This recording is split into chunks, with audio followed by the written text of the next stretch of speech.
Hello दोस्तों,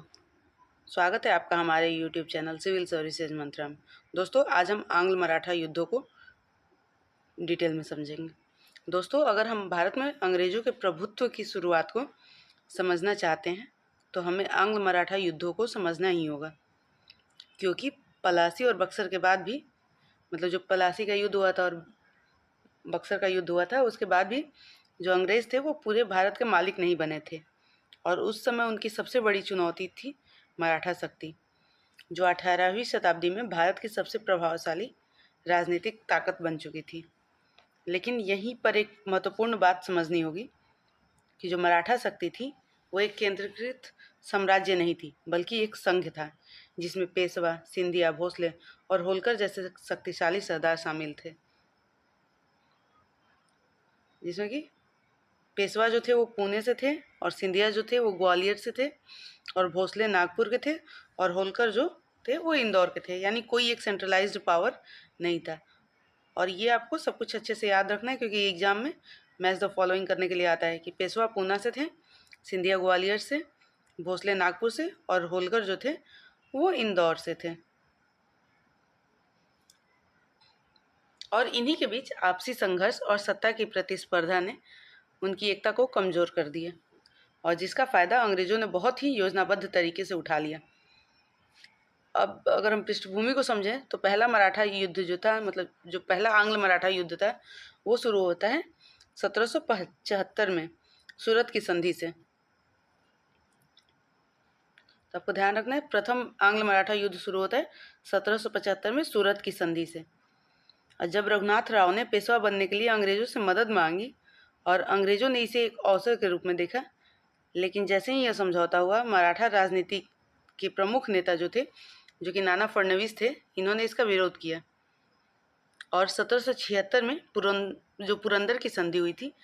उसको करके सूरत के समझौते को प्रभावी रूप से समाप्त कर दिया गया।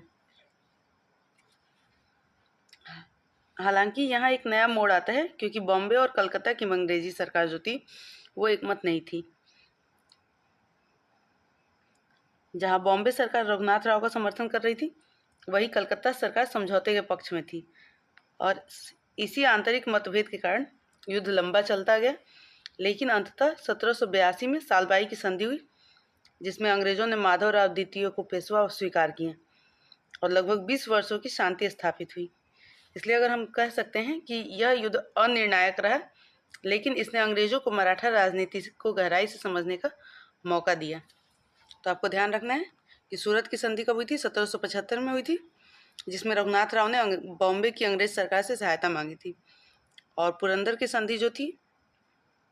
वो 1776 में हुई थी, जिसमें जो नाना फडणवीस थे, इन्होंने सूरत की संधि थी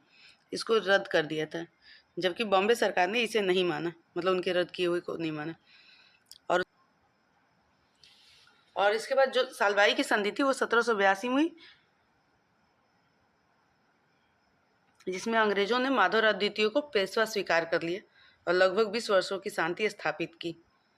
तो आपको ये सारे संधि के डेट्स याद रखने, क्योंकि क्रोनोलॉजी वाले क्वेश्चन में ये आते रहते हैं या मैच द फॉलोइंग में आते रहते हैं, तो आपको इसको अच्छे से ध्यान रखना है। अब जैसे ही हम आगे बढ़ते हैं, हमें दूसरा आंग्ल मराठा युद्ध देखने को मिलता है और यह वही चरण है जहाँ से मराठा शक्ति वास्तव में कमज़ोर होने लगती है, क्योंकि 1802 में बेसिन की संधि या बसेन की संधि जिसे कहते हैं, जिसमें पेशवा बाजीराव द्वितीय अपने ही प्रतिद्वंदियों को से हारने के बाद अंग्रेज़ों से सहायता मांगते हैं और इसके बदले में सब्सिडरी अलायंस स्वीकार कर लेते हैं। और यही वह टर्निंग पॉइंट बनता है, क्योंकि इस समझौते का मतलब था कि मराठा शक्ति अब अंग्रेज़ों के प्रभाव में आ जाएगी, जिससे कि सिंधिया और भोसले जैसे अन्य मराठा सरकार नाराज हो गए और जिसका रिजल्ट ये हुआ कि 1803 से 1805 के बीच दूसरा आंग्ल मराठा युद्ध हुआ,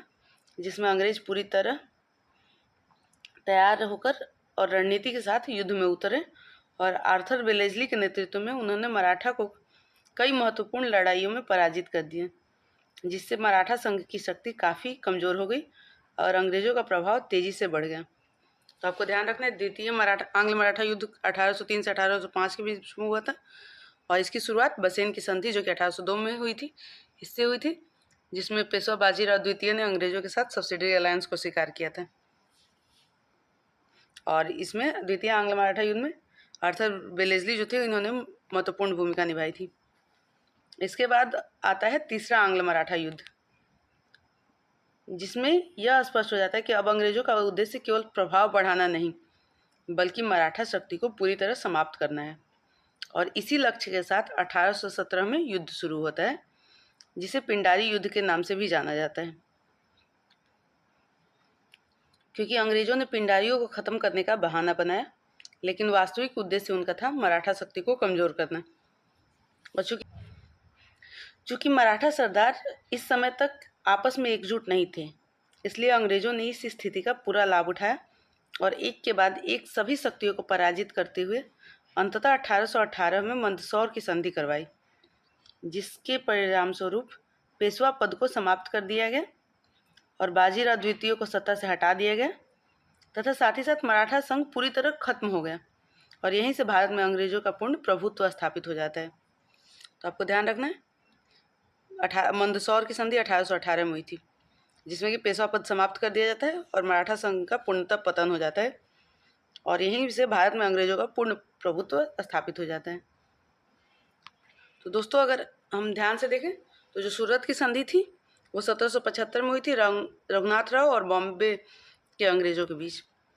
और यहीं से प्रथम आंग्ल मराठा युद्ध की शुरुआत होती है। और जो पुरंदर की संधि थी वो 1776 में हुई थी नाना फडणवीस और कलकत्ता के अंग्रेजों के बीच, जो कि सूरत संधि को रद्द करता है। और सालबाई की संधि 1782 में हुई थी महादजी सिंधिया और अंग्रेजों के बीच में,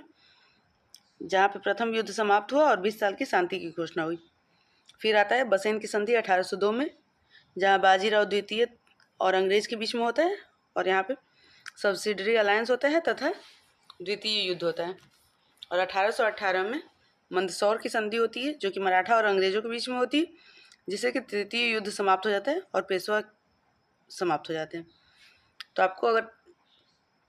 आंग्ल मराठा युद्ध का क्रम ध्यान रखना है कि 1775 से 82 में पहला युद्ध हुआ था, जो कि अनिर्णायक रहा था, और वही 1803 से 1805 में दूसरा युद्ध हुआ था, जिसमें मराठा कमज़ोर हो गए थे, और 1817 और 1818 में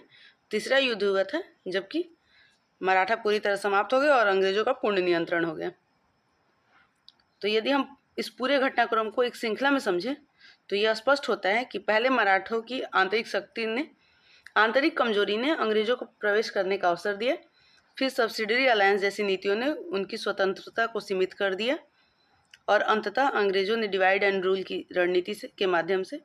मराठा शक्ति को पूरी तरह समाप्त कर दिया। इसलिए एग्जाम के पॉइंट ऑफ व्यू से यह कहना बिल्कुल सही होगा कि भारत में अंग्रेजों का वास्तविक प्रभुत्व आंग्ल मराठा युद्धों के बाद स्थापित हुआ था। दोस्तों, उम्मीद है कि आपको आंग्ल मराठा युद्ध अच्छे से समझ में आया होगा और इसके दौरान हुई विभिन्न संधियां भी आपको अच्छे से समझ में आ गई होंगी। अगर आपको कोई डाउट लगा हो तो आप हमें कमेंट करके बता सकते हैं, और अगर आपको क्लास का PDF चाहिए तो PDF आपको हमारे टेलीग्राम चैनल पर मिलेगा, और टेलीग्राम चैनल का लिंक हमारे डिस्क्रिप्शन बॉक्स में मिलेगा। साथ ही साथ आपको फेसबुक पेज और इंस्टाग्राम पेज का भी लिंक हमारे चैनल का डिस्क्रिप्शन बॉक्स में ही मिलेगा, जिसके साथ जुड़कर आप हमारे साथ जुड़ सकते हैं। मिलते हैं आपके साथ अगले वीडियो में, तब तक के लिए शुभ रात्रि।